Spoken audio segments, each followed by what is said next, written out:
From Brigham Young University's Maxwell Institute, this is the Maxwell Institute podcast, Faith Illuminating Scholarship.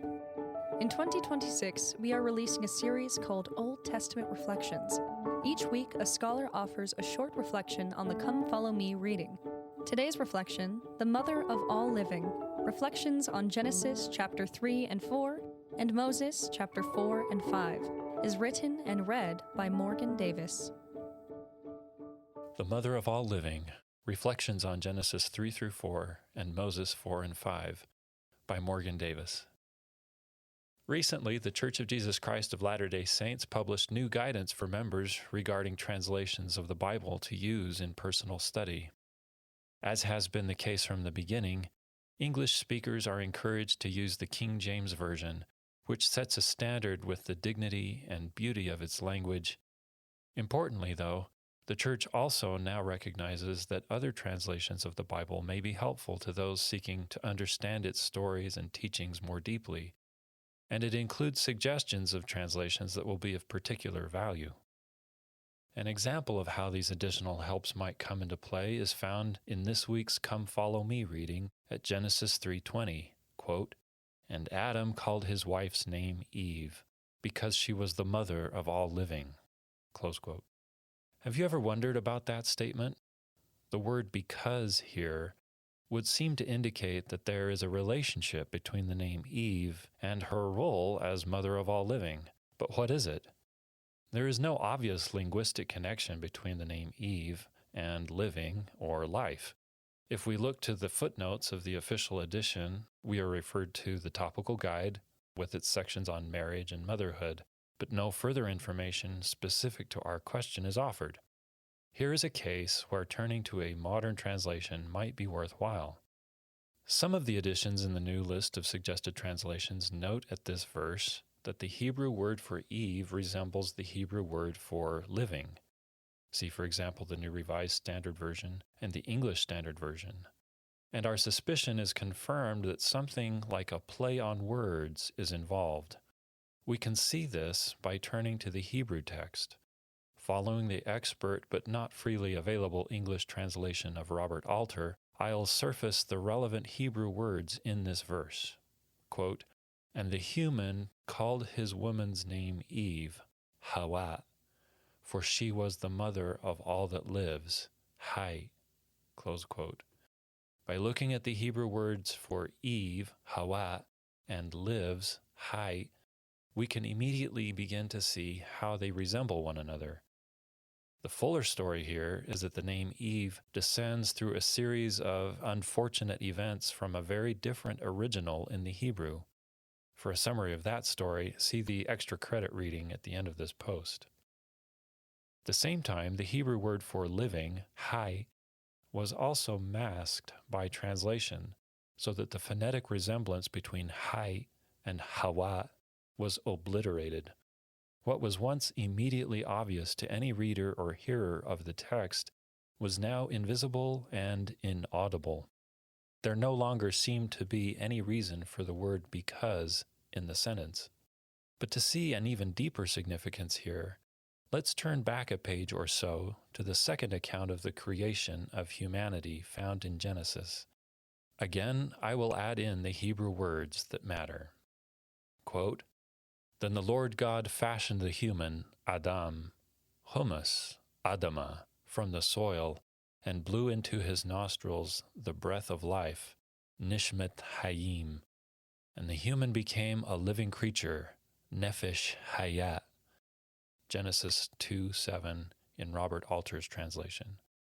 The name Adam begins the Bible not as a reference to a single person, but to a class of creature, Ha-Adam, best translated as the human. Only in later chapters, after the creation and naming of the woman, Eve, does it take on the specific property of an individual name for that first human. See Genesis 5:1-3. From this reading we learn that Adam's name, too, is meaningful. Adam's name indicates where he comes from. Eve's name adumbrates where she, through her posterity, is going. As representatives of all humanity, the first man and the first woman stand at the center of a timeline that points backward and forward, and it is rightly Eve who initiates that forward motion for them, and Adam understands the importance of following that course, even though it means that one day his dust will return to the dust from which he was originated. And there's more. Notice the language about how God breathed life into Adam. In the Hebrew, nishmat hayim, we once again find a word for life that is related to Eve's name. Ironically, it is this, more than the word for breath itself, that has the breathiest pronunciation, and Eve's name, Ḥawwah, even more so.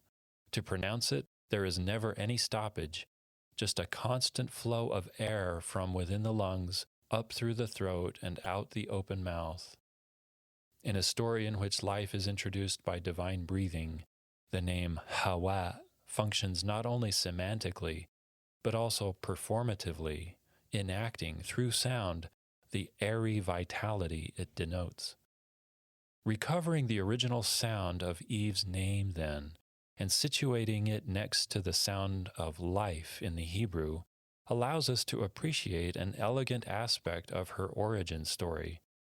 Not only is Eve's original name connected semantically with the concept of life, but it also sounds like the act of giving life we find dramatized in Genesis.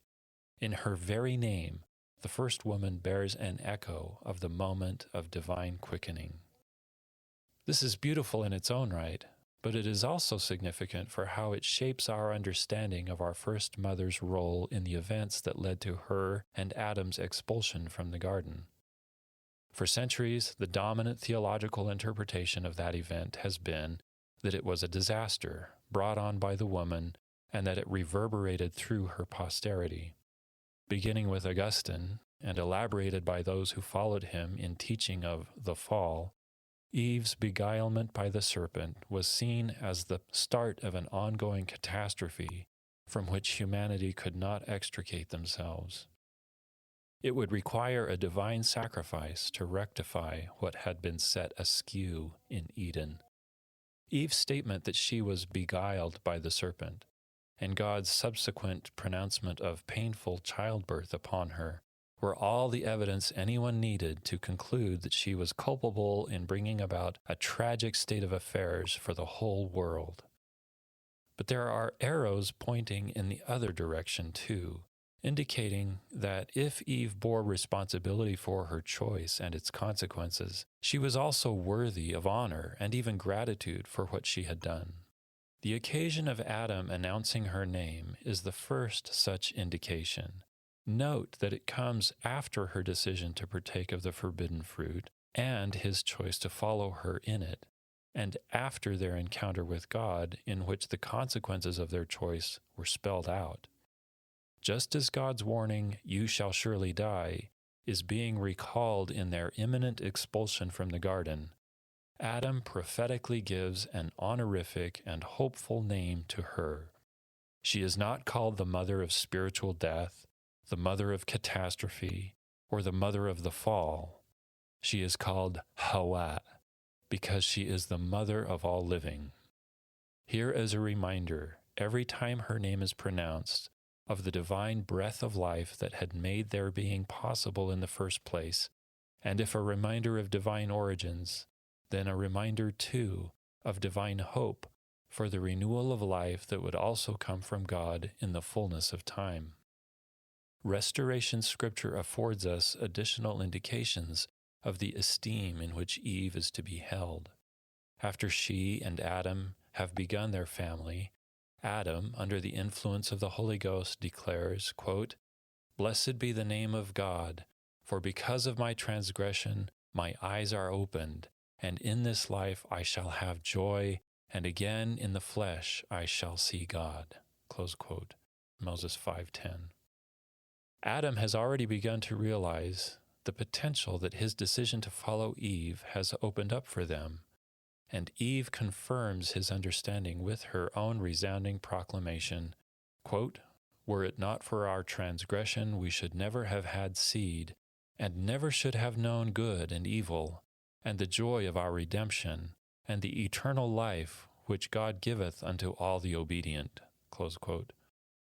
And Adam and Eve together blessed the name of God and began to teach their children the purpose of the plan. Moses 5:11-12. Because of the wisdom and courage she showed in her recognition of the necessity of the fall and the joys of redemption, Eve, Ḥawwah, the mother of all living, will share eternal glory with Adam, and she serves to this day as a pattern for all of us to emulate. Extra credit reading from Ḥawwah to Eve. The journey began in the centuries before Christ, when the Hebrew scriptures were translated into Koine Greek, a version known as the Septuagint. Many consequential decisions were made during this translation, one of them being how the Hebrew name for the first woman, Ḥawwah, was rendered. The problem arose from a phonetic limitation. Greek has no easy way to represent breathy consonants like H, of which Hebrew has at least two, nor does it have a consonant like W. So, when a Hebrew name with these sounds had to be rendered in Greek, the consonants were often omitted, and the surrounding vowels were left to do the work. Thus, the Hebrew Ḥawwah became Ḥawwah in Greek. Several centuries later, we see the Bible undergoing another important translation, this time from Greek into the Latin of the emerging Christian empire. Once again, the new language had limitations that required compromise. Latin represented the Greek U sound with the letter V, which in classical pronunciation was articulated much like an English W. To a reader of classical Latin, the difference between Ḥawwah with a U and Ḥawwah with a V would have been negligible. But over the next several centuries, there was a phonetic shift in Latin during which the letter V stopped being pronounced like a vowel or W and acquired the fricative pronunciation we know today. So, when the first translations of the Bible into early modern English were made, the familiar old Latin spelling with a V was retained and Eva became Eve.